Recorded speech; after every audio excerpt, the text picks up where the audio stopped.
Welcome to day 18 of the 30-day wholesaling challenge. Today we're talking about how to beat your competition on every wholesale deal. We're going to go into the things you need to understand of why you shouldn't compare yourself. And I'm going to share with you the 6 tips and tricks I've used over the 20 years to absolutely roast my competition. So before I get into it, do me a favor, make sure you smash that like button. You hit that subscribe notification button so you can continue to receive the absolute best information on wholesaling today. So you want to beat your competition. Let me show you the biggest, in my opinion, takeaway from comparing yourself. Our problem in wholesaling and life in general is we constantly want to compare ourselves. And you always want to compare yourself to someone that's doing much better than you.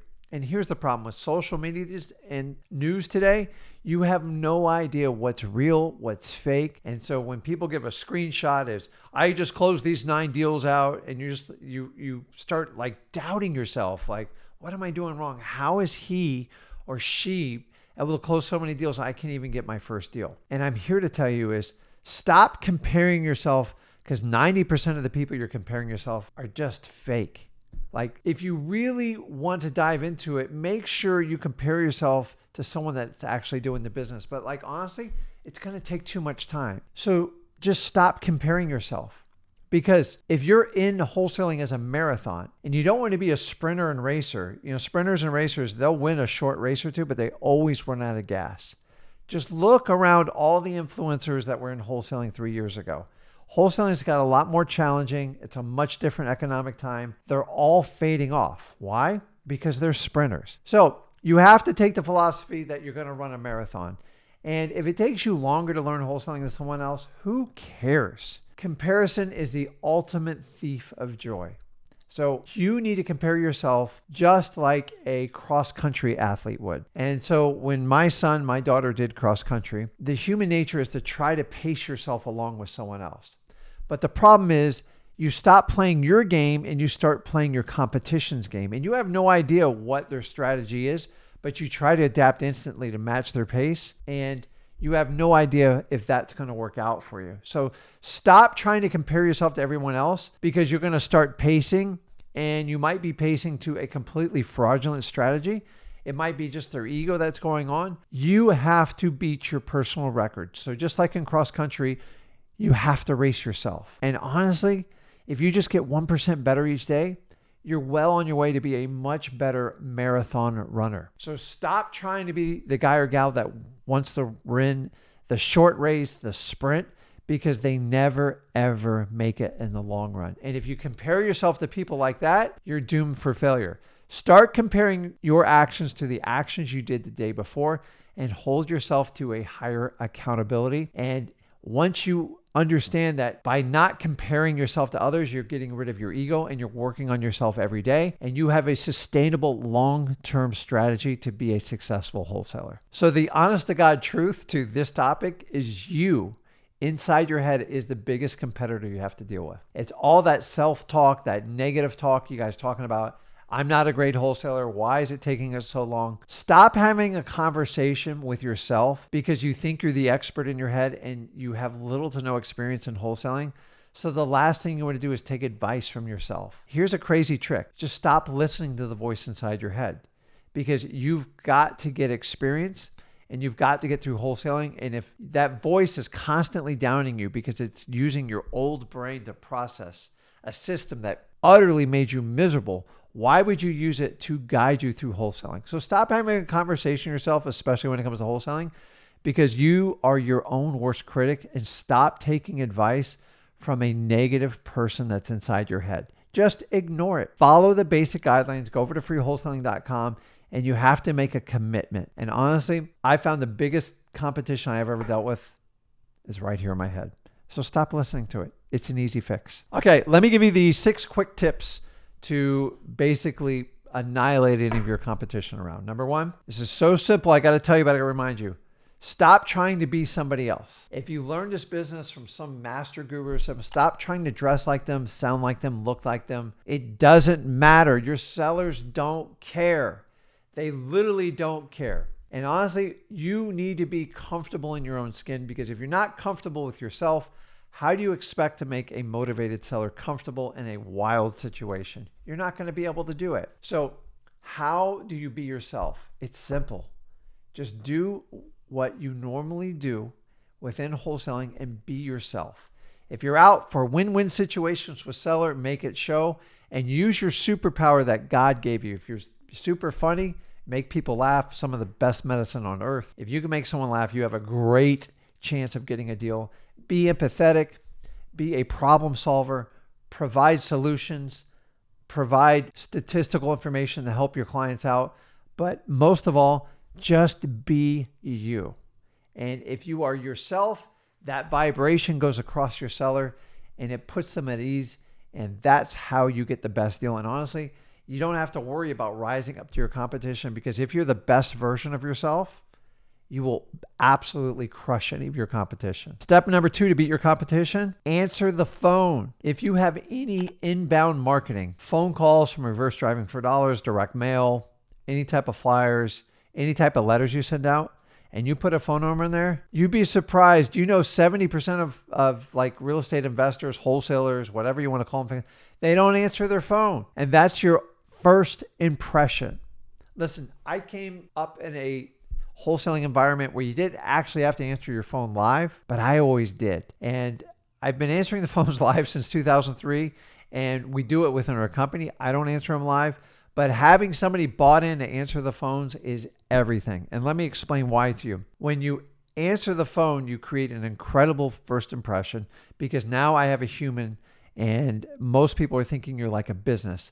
And number 2, now I can give directives. Hey, listen, Joan, I'm so glad you called me. I know you probably got a ton of other postcards in your hand and letters. I know you got a lot of questions. Here's what I want you to do.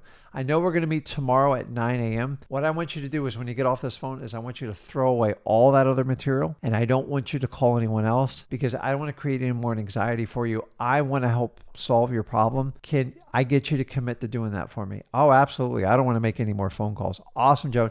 And if you have any questions between our meeting, between now and then, just pick up the phone and call me, because I answer the phone. Guys, this technique alone completely separated me from all my competition.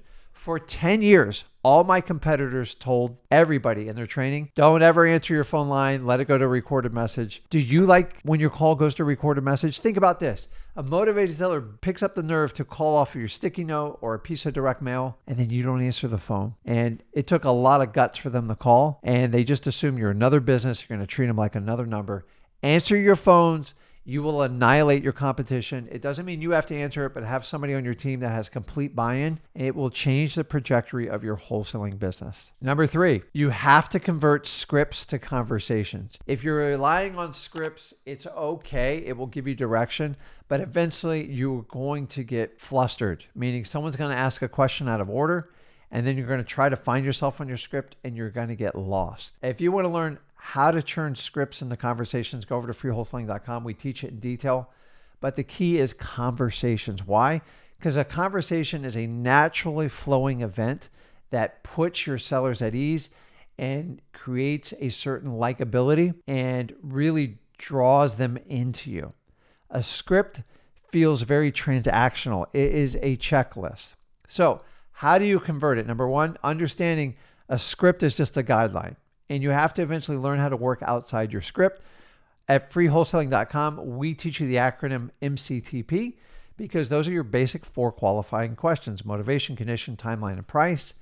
You can't screw up an acronym. That's why we try to simplify this process. And people are going to ask you questions out of order. And I find newbies in the business, they get flustered because the script, it's not in perfect order.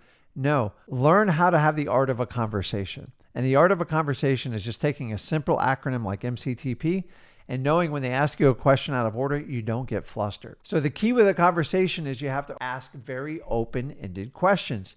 If you ask simple yes, no, or quantitative answers, you get no feedback from your seller, and it makes it awkward. So you've got to understand, a conversation is the goal to really get connected with your sellers. And if you want to annihilate your competition, most of them are operating on a transactional level.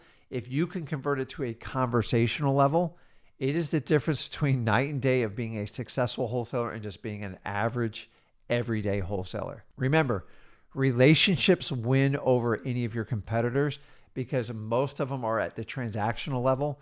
If you can win the relationship through a conversation, you will annihilate your competition. Tip number 4 is set up your seller's expectations up front. So many wholesalers don't do this. Well, Rick, why do I have to do that?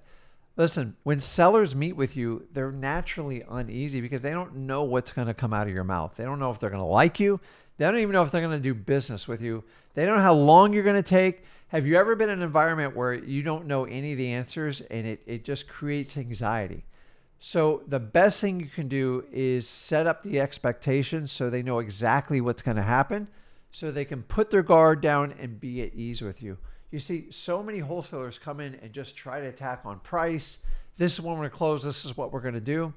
And they never really take the time to let the seller know, hey, here's the process. Here's what we're going to do. Here's how much time it's going to take.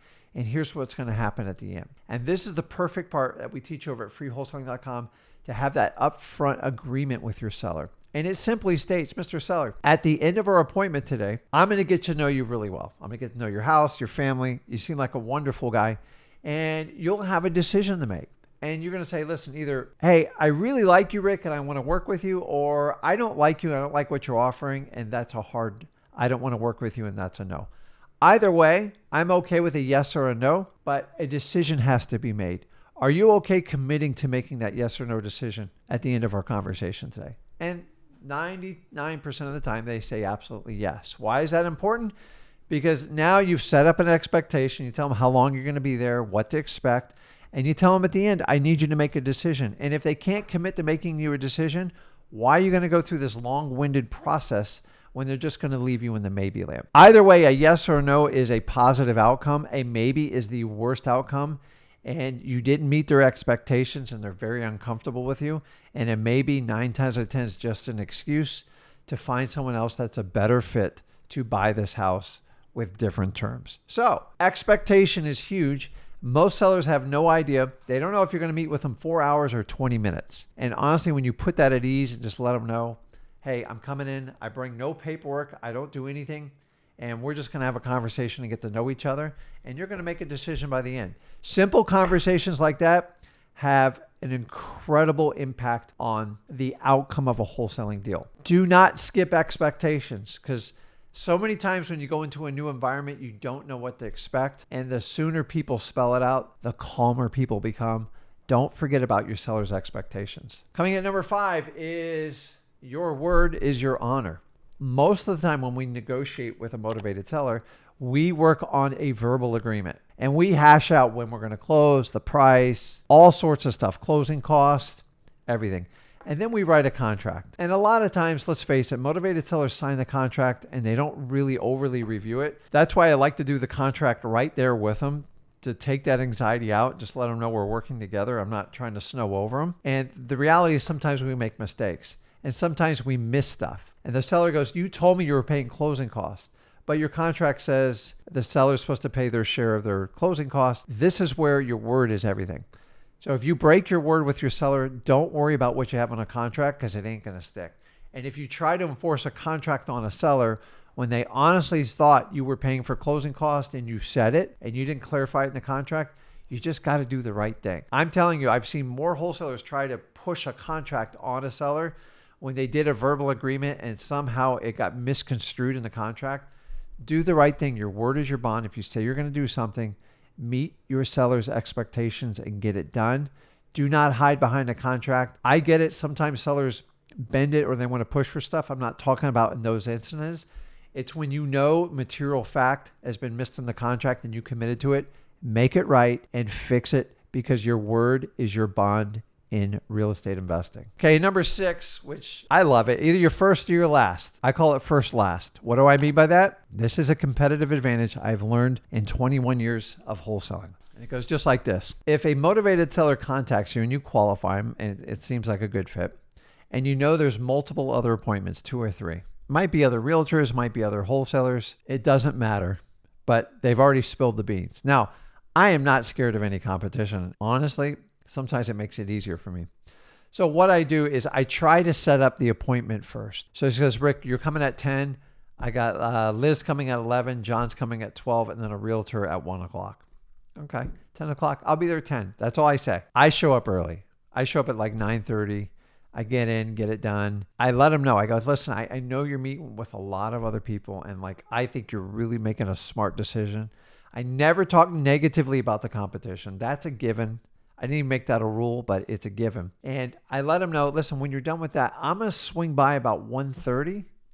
And I just want to review everything. And then I'll help you make a decision. See, you see what I did. If you make the first impression and you get the last shot, you can tie up all the feedback from all the other potential buyers and listers, and you can use it to your advantage. So if you meet with them first, last, you doubled your impression, and you get the opening statement and you get the final closing. It's usually very powerful. You can't get it every time, but if you can do that, do that. And then a lot of times, when I first started, I used to patrol the block to see who was coming by, to see what was going on. And I remember my competition say, I don't know what this Rick guy does, but he seems to get every deal that we fight for.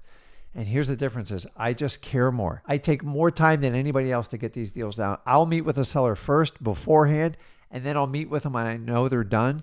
Sometimes I would just stop by uninvited. So if her last point was at 1, I'd show by at like 1:15 or 1:30.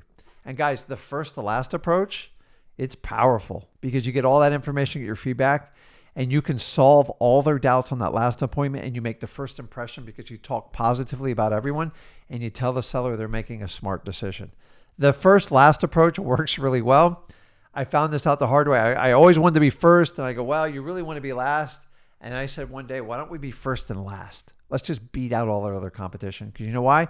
None of my competitors were willing to use this strategy because it's just too much time. Guys, you've got to think outside the box. Remember, your biggest competitor is the talks you have inside your head. Stop those and use these 6 tips to catapult your annihilation of your competition in your area. Guys, let me know in the comments, are you using these 6 tips to basically crush your competition? And if not, why? Which ones are you missing? I'm telling you, I've done this a long time. You just have to be extremely consistent and stop comparing yourself to others. So listen, if you got value from this video, do me a favor. Make sure you smash that like button. You hit that subscribe notification button. Guys, this is Rick Ginn in day 18 of the 30-day wholesale challenge. I'll see you in the next video. See you guys.